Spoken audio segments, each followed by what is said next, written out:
तो हवाई जहाज़ में एक व्यक्ति को मूंगफलियों से एलर्जी है और आप अपने मूंगफली के पैकेट को खोल नहीं सकते क्योंकि उसकी मौत हो सकती है।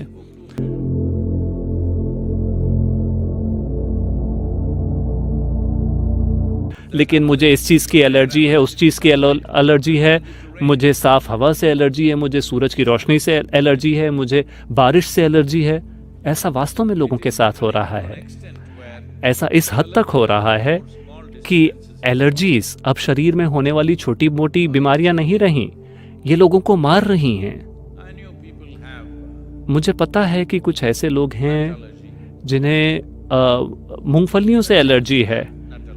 मुझे भी मूंगफली से एलर्जी हुआ करती थी, नट एलर्जी हुआ करती थी। मेरा मतलब आध्यात्मिक होने से पहले जब मैंने लोगों को योग सिखाना शुरू किया तब मुझे पता चला कि बचने का कोई तरीका नहीं है। तो फिर मैंने नट्स के प्रति भी एक तरह का प्यार विकसित कर लिया। तो उस बात को किनारे रखते हैं। लेकिन मैं ऐसे लोगों को जानता हूँ, भारत में हम जानते हैं कि हम इसे पित्त कहते हैं, जहाँ कुछ जो फलियाँ हैं जिसमें बहुत ज़्यादा प्रोटीन होता है, जब आप उसे खाते हैं तो वो आपके हो सकता है कि रैशेस हो जाएं आपके हाथों में। तो हमारे पास एक सरल सा उपाय है, हम उसे पानी में 5-6 घंटे के लिए डुबोते हैं और फिर खाते हैं, वो पित्त उससे निकल जाता है। या फिर ये जो फलियां हैं ये एक तरह के बीज भी हैं। अगर आप उन्हें पानी में भिगोते हैं, जैसे ही वो पानी को छूता है, उस फली का अपना खुद का एक दिमाग होता है। वो ये सोचने लगता है कि उसे अब अंकुरित होना होगा। उसे लगता है कि उसे अपने अंकुरित होने के लिए एक जगह मिल गई, क्योंकि वो उसी का इंतजार कर रहा था। तो जब वो अंकुरित होना चाहता है, जब वो धरती के अंदर होता है, तो उसे पता है कि कई सारे दूसरे जीव मौजूद हैं जो उसे खाना चाहते हैं, कीड़े मकोड़े, काफ़ी सारी चीज़ें। तो उस फलियों के अंदर कुछ हद तक जहर होता है। अलग अलग फलियों में अलग अलग स्तर का। कुछ फलियों के अंदर साइनाइड का एक छोटा सा अंश होता है, जिसमें जो उसकी जो त्वचा है उसके ठीक अंदर ये जहर मौजूद होता है। तो हमको ये पता चल गया, तो हमने कहा कि इसे 5-6 घंटों के लिए पानी में डुबा दीजिए और फिर छिलके को उतार दीजिए, ये जहर पूरी तरह से निकल जाएगा। फिर आप इसे खाइए, फिर आपको त्वचा में फुंसियाँ वगैरह नहीं होंगी। तो मुझे केवल इस स्तर की एलर्जी के बारे में ही पता था।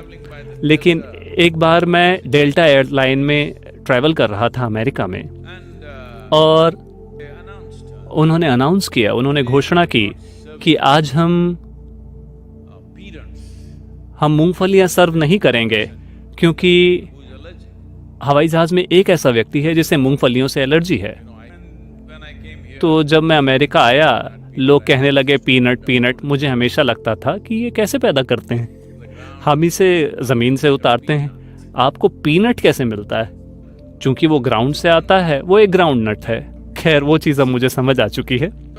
तो हवाई जहाज़ में एक व्यक्ति को मूंगफलियों से एलर्जी है और आप अपने मूंगफली के पैकेट को खोल नहीं सकते क्योंकि उसकी मौत हो सकती है।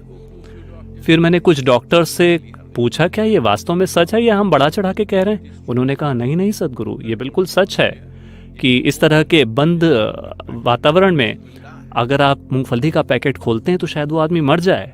तो मैंने भी आपको बताया कि मुझे एलर्जी थी नट्स से, लेकिन इस तरह की एलर्जी नहीं कि ये आपको मार डाले। और कई सारे लोगों की मौत हुई है। अब लोगों को दूध से एलर्जी है, बारिश से एलर्जी है, सूरज की रोशनी से एलर्जी है। लगभग हर वो चीज़ जो आपके जीवन को पोषित करती है, उससे लोगों को एलर्जी है। हमें समझना होगा।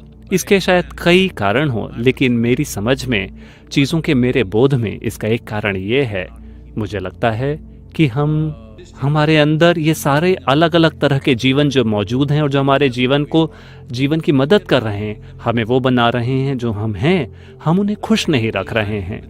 हमारे अंदर का जीवाणुओं का ये जीवन किसी न किसी वजह से नाखुश है, या तो बहुत ज़्यादा प्रोसेस्ड खाना खाने की वजह से, या लगातार अप्राकृतिक माहौल में जीने की वजह से, हर समय एयर कंडीशन चलते रहते हैं, शहरों में रहने की वजह से जहाँ हवा बहुत ज़्यादा प्रदूषित है, और सबसे बढ़कर हर चीज़ बहुत ज़्यादा सैनिटाइज है। आपका घर एक हॉस्पिटल की तरह है, एक हॉस्पिटल थिएटर की तरह है। हर समय उसका सैनिटाइजर होशे रहता है।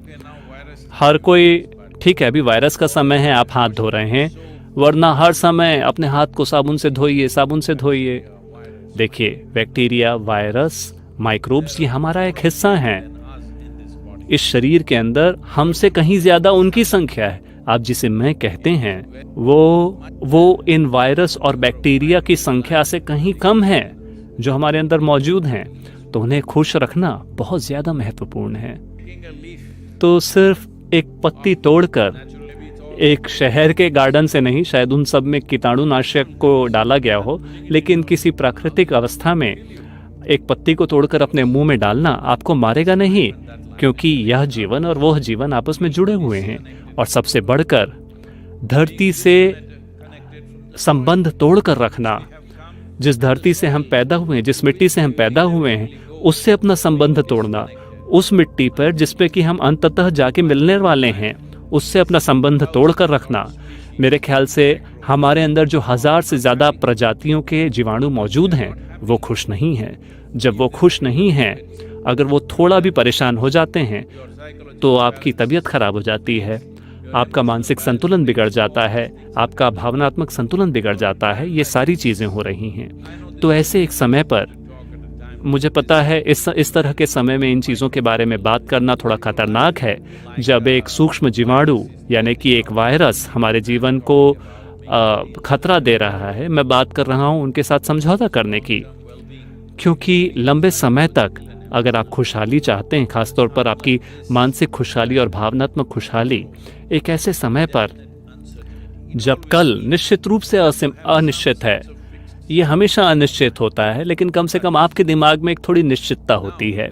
लेकिन अब आपको साफ साफ तौर पे पता है कि ये अनिश्चित है और आप जीवन की अनिश्चितता से संघर्ष कर रहे हैं। तब अपने पेट को खुश रखना बहुत महत्वपूर्ण है। खासतौर पे आप में से जो लोग यहाँ हैं पश्चिमी देशों में, जो फर्मेंटेड चीज़ें खरीद रहे हैं, जैसे कि दही, कम से कम इतना तो आपको सीखना होगा कि आप अपने घर में खुद दही जमाएं, प्राकृतिक परिस्थितियों में, प्राकृतिक दूध से। हर चीज़ एक फैक्ट्री से आपके पास आ रही है। ज़्यादा संभावना इस बात की है कि उसमें ज़्यादा जीवन बता ही नहीं है। अभी ऐसे लोग हैं जो प्रोबायोटिक बेच रहा है। पूरी धरती, पूरी दुनिया प्रोबायोटिक से भरी हुई है। उसे भी बाजार से आना पड़ेगा, वरना आप उस पर विश्वास नहीं करेंगे।